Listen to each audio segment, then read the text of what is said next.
José Luiz Viana da Cruz é sociólogo, professor da Universidade Federal Fluminense e conversa nesta entrevista sobre as raízes do autoritarismo brasileiro.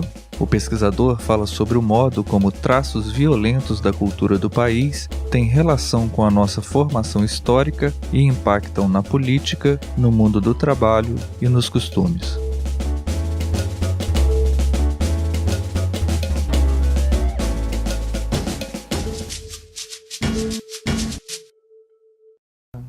Professor, com relação a essa atribuída tradição autoritária brasileira, né? Se diz que somos um país autoritário, é comum essa referência. De onde vem isso, né?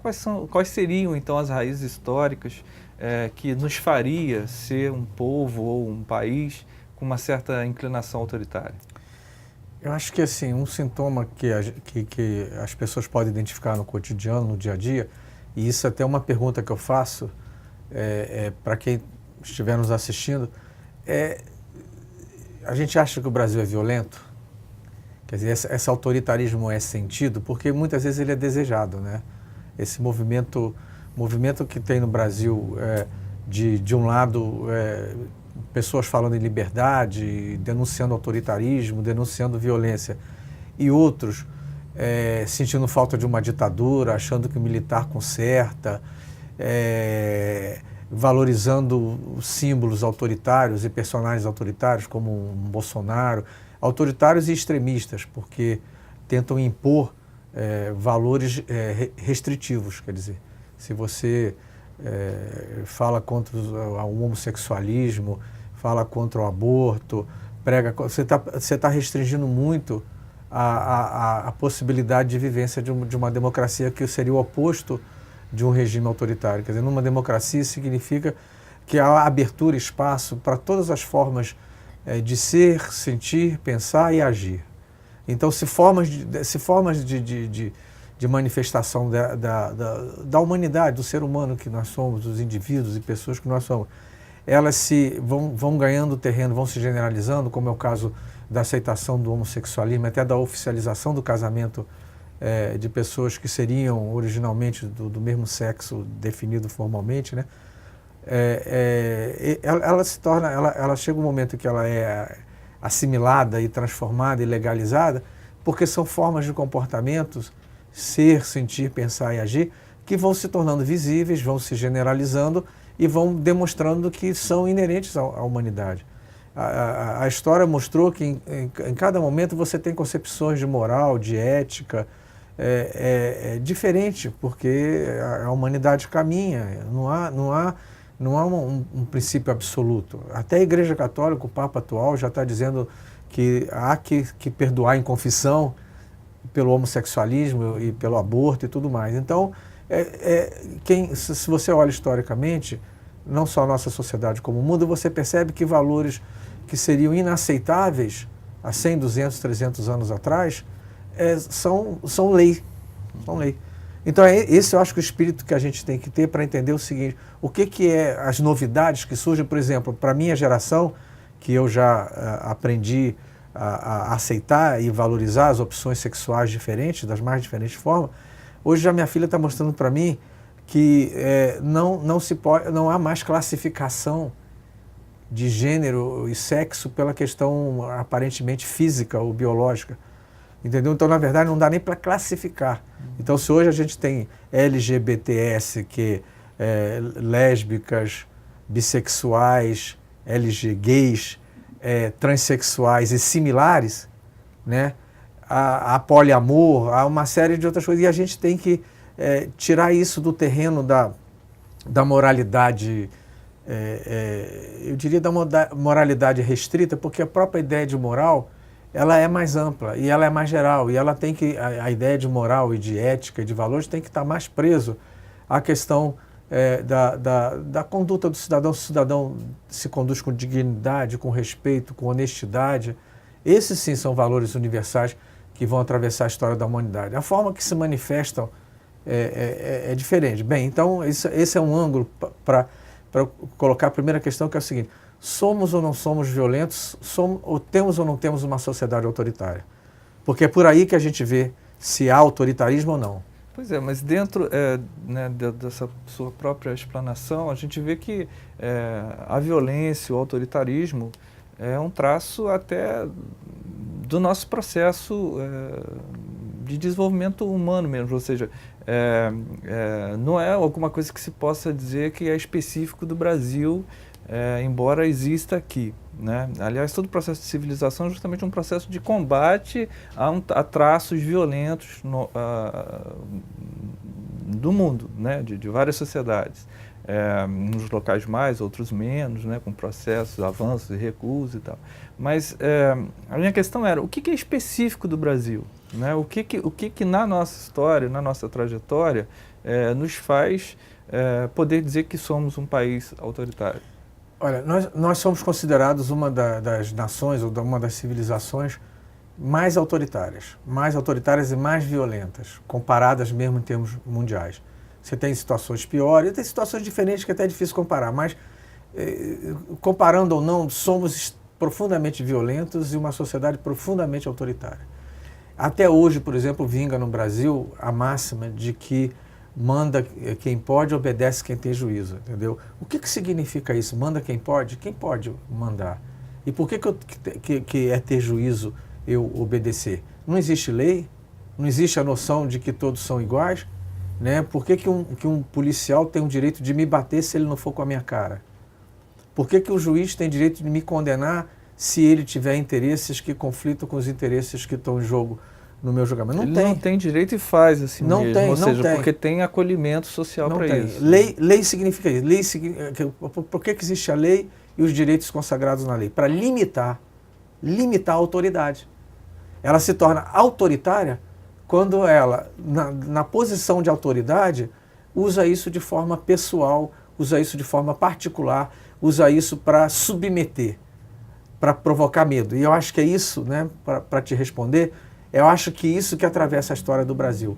Nós somos uma sociedade que temos muito medo, porque a sensação que a gente tem é o seguinte: quem tem poder pode tudo. A lei não vale para quem tem poder. E poder de dinheiro, poder de prestígio, poder de status e poder de fato, poder de cargo de função. Um juiz, um delegado, um prefeito, um promotor, um procurador,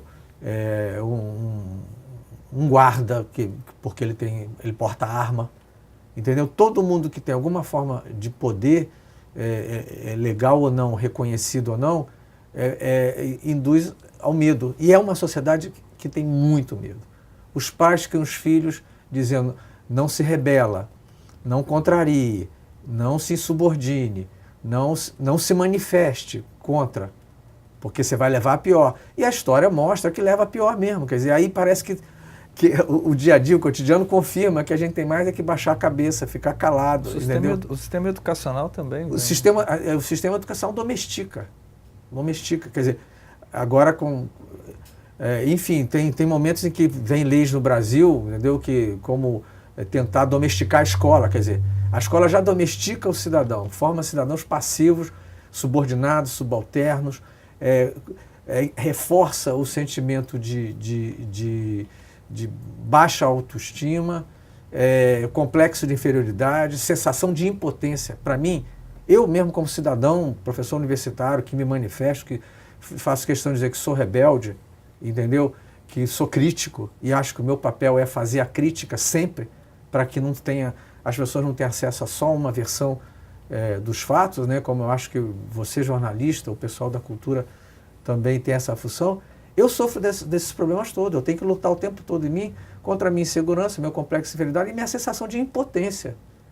Porque tem leis e tem autoridade. Mas eu tenho medo da autoridade, tenho medo da lei e tenho medo de todo mundo que tem alguma forma de poder que pode ser usado individualmente contra mim em função do seu interesse particular do momento e saber que não vai acontecer nada com ele. Então é isso, para mim, que mantém a sociedade brasileira extremamente passiva.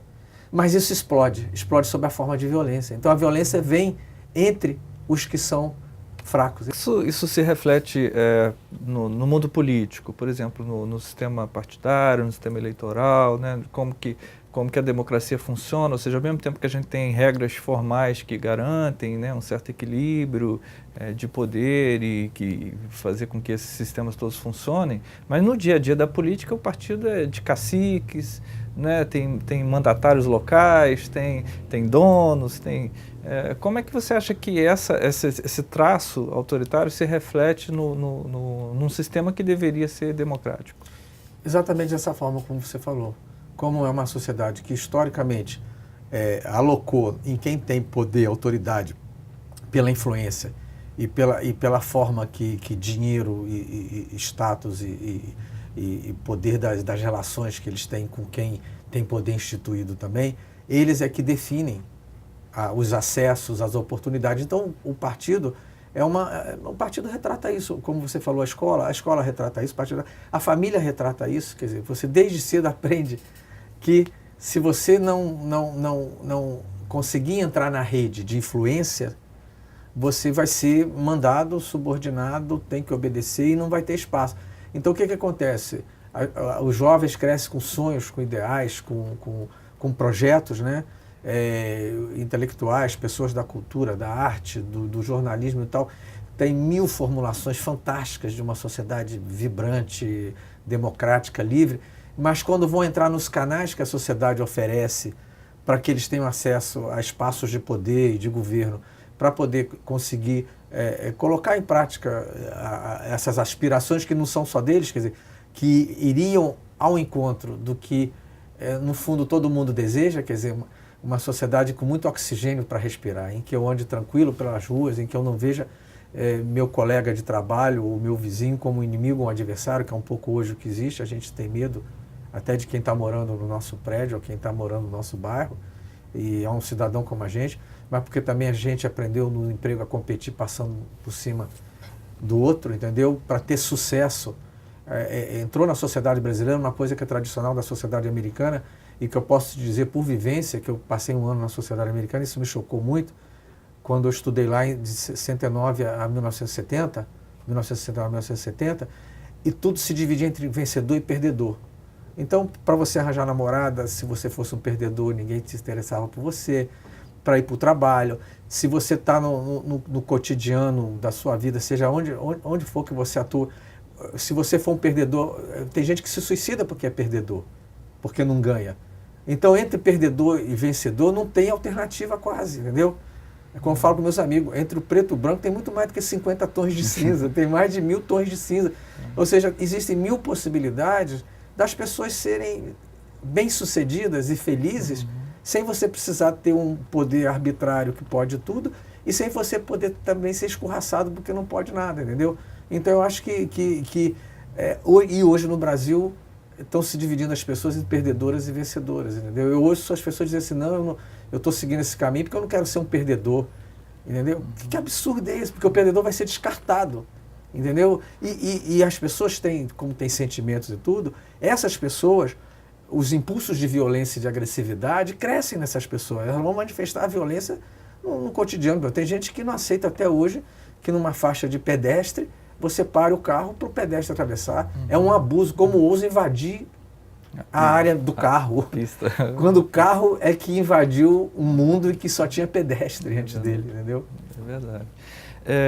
Nas relações de trabalho, né, como que você vê isso nas relações de trabalho? Né? Aquela situação de subordinação, né, de hierarquia, que é contratual, né, numa relação, ou seja, há a base legal para o estabelecimento dessa relação, mas muitas vezes extrapola muito o que é legal, extrapola muito o que é previsto em contrato para se tornar né, o que se chama de assédio moral mesmo, né, isso é fato, recorrente, né?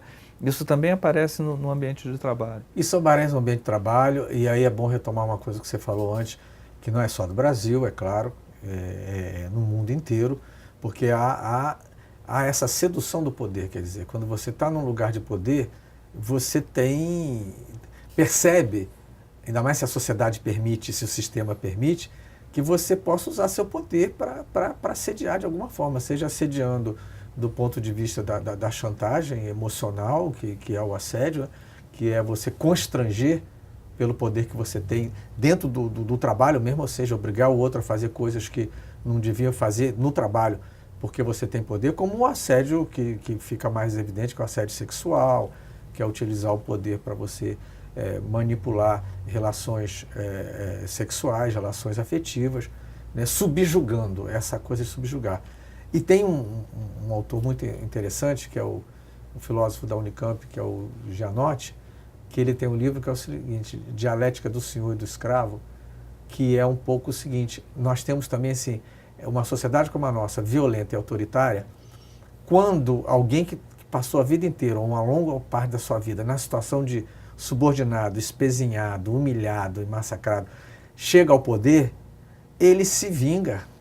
E isso no trabalho, quando alguém assume uma posição de mando no trabalho, na situação de família em que normalmente é o homem que está nessa situação de poder, que ele escorraça a mulher, que ele é violento, entendeu? Porque é um pouco onde ele descarrega a sensação de ser humilhado, destituído, massacrado e se sentir impotente em outras esferas. Então, ele é bem comportado no trabalho e bate na mulher em casa, entendeu?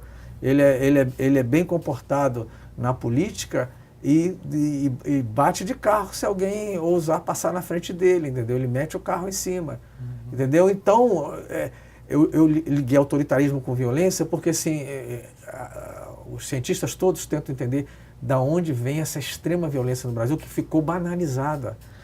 Se a gente fizesse uma enquete com pessoas comuns como nós também, porque eu me considero uma pessoa comum, estudei e tal, mas no sentido assim, o que é violência e o que não é violência no cotidiano?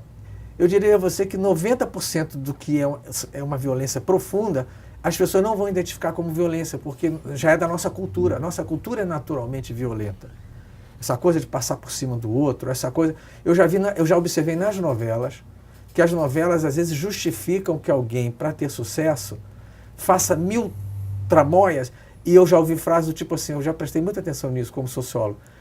Tem personagens de novela que passaram por cima de todo mundo e fizeram coisas ilegais e imorais para chegar, e quando são pegos, diz assim, eu lutei muito para chegar até aqui. Eu me sacrifiquei muito, vocês não sabem o que eu passei. Eu podia ter sido preso para chegar aqui. E aí, um conjunto de pessoas valorizando isso, com pena do personagem, porque ele correu 1000 riscos na vida, inclusive de ser preso, mas de ser preso porque estava fazendo algo ilegal, imoral, antiético, indigno. Isso fica em segundo plano. Novelas que os fins justificam os meios, entendeu? Porque o fim é o sucesso, e o sucesso virou uma obsessão. Né? O sucesso virou uma obsessão. E aí, só para arrematar um pouco, nessa tentativa de compreender o autoritarismo e a violência que são inerentes, eu acho que muito forte na sociedade brasileira, da cultura brasileira, ela é mundial. Quer dizer, a democracia está em crise no mundo porque os elementos autoritários que foram tomando conta da democracia por conta de um sistema injusto, nós temos um sistema desigual e injusto, que então essa coisa do poder do dinheiro, o poder do capital, minou a democracia e ele se impõe. Um bilionário louco ganhou a presidência nos Estados Unidos e ganhou dentro das regras do jogo. Né? Tem um discurso do Obama bonito, defendendo a democracia e dizendo é assim mesmo, perdemos. Tá, mas é uma democracia que permite que o bilionário pode tudo. Então, essa corrupção dos ideais de democracia, que é o oposto do autoritarismo, que você falou, ela é mundial.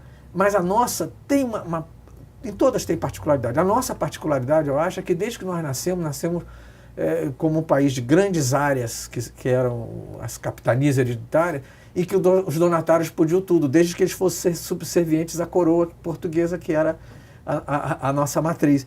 Então, dali para baixo, a coroa portuguesa fechava os olhos para as leis que existiam normas, leis e tal, que o donatário tinha que seguir. Não era permitido ao donatário matar quem ele quisesse e fazer o que quisesse com o escravo dentro de um certo limite, e se fazia. Então, essa ideia que quem está ungido de autoridade, né, quem é portador de autoridade, está protegido das leis. Está protegido das leis e pode tudo dali para baixo. Pensa isso em 400, 500 anos de história. Isso bem generalizado, bem marcado. O brasileiro, eu acho, o brasileiro é um cidadão que é um vulcão arrolhado. E então, de vez em quando, ele tem que soltar isso. Se ele não pode soltar no nível do poder político, da participação em partido, da participação dentro do trabalho, dentro da escola, dentro do partido, dentro da política, essa violência explode entre os cidadãos mesmos, entendeu? E o que mais me assusta hoje no Brasil é a violência entre os cidadãos, é a violência no cotidiano que faz um ter medo do outro, porque todo mundo é portador da obsessão do sucesso a qualquer custo e todo mundo vê no cara que está do lado a razão de ser do que ele sofre de autoritarismo, porque já que é impossível pensar em destituir a autoridade e lutar contra a autoridade, entendeu? Então, até em momentos justos como esse, por exemplo, da Lava Jato, que tem, vamos dizer assim, justificativas nobres, o autoritarismo, o arbítrio e a lei contam, a lei conta pouco, e o autoritarismo e o arbítrio está a olhos vistos. A olhos vistos. Dão palpite dentro do processo quando quem tem autoridade dá. Quem não tem autoridade não pode dar palpite. Entendeu? Não tem limite, assim, a gente fica sem saber qual é o limite. Então você quer ver de forma positiva uma Lava Jato, mas você percebe que ela traz todos esses vícios de autoritarismo e violência e arbítrio na história do Brasil. Professor, para a gente tem um tempo, né? A conversa é ótima, dá vontade de ficar 3 horas conversando, mas para a gente ir caminhando para algum fecho assim, desse nosso raciocínio, você lembrou o caso Trump. Que impacto você já está vendo do caso Trump para o Brasil? Ou seja, qual é a perspectiva que a gente pode ter de que a gente venha a ter uma reedição, por exemplo, em 2018, de algum tipo de caracterização de um personagem próximo daquilo, né? A gente já tem visto alguns ensaios de alguém já querendo ocupar esse campo, né? Que é justamente um tipo de narrativa que navega ali nesse campo autoritário, né? Excludente, duro, né? Nas relações. Você tem alguma perspectiva? Qual é a sua visão que você pode ter com relação ao que nos espera? Eu tenho uma visão muito pessoal, porque é uma coisa que está todo mundo querendo entender, né? Uma coisa que você falou aí que é importante é o seguinte: é um fenômeno que não é só Estados Unidos e que pode acontecer no Brasil, não. É uma rodada, o mundo gira, como os chineses dizem, né? Que a vida gira, então ninguém tem que ficar em pânico quando está um momento ruim, que a roda vai girar e isso vai passar. Eu só espero que não dure 200 anos, 300 anos. Mas que mostra o seguinte, quer dizer, está uma onda, chama-se de uma onda conservadora que está acontecendo no mundo. Um pouco por causa da fragilidade da democracia republicana que nós construímos, que temos que reformá-la, temos que radicalizá-la, melhorá-la, porque ela permite essas fraturas todas. No caso do Brasil, no caso dos Estados Unidos, é muito mais o ethos, né, a identidade americana, extremamente nacionalista, que é o centro e o umbigo do mundo, e que o Trump é um projeto de se voltar de novo para os Estados Unidos e eles acharem que esse negócio deles cuidarem do mundo, né, de fazer bem para o mundo, dá muito trabalho. Quer dizer, eles acham que eles fazem bem, que eles têm que cuidar do mundo, que é um autoritarismo absurdo. Fazem merda, fazem besteira, mas eles acham que fazem bem. Então é muito pesado, eles querem voltar a se voltar para si próprio, né? E aí encontrar os inimigos lá dentro, que são os hispanos, os migrantes e tal, os negros também continuam como inimigos internos. No Brasil, isso seduz por conta dessa, de certa forma, dessa falência das instituições, né? E que no momento em que você tem uma visibilidade maior, uma fluidez maior da punibilidade, ou seja, da possibilidade de punir corrupto e tudo mais, isso que é histórico na gente e que está na sociedade inteira, produz uma sensação que já havia e que agora é visível e respaldada por um processo jurídico, que é o seguinte: não tem ninguém que preste.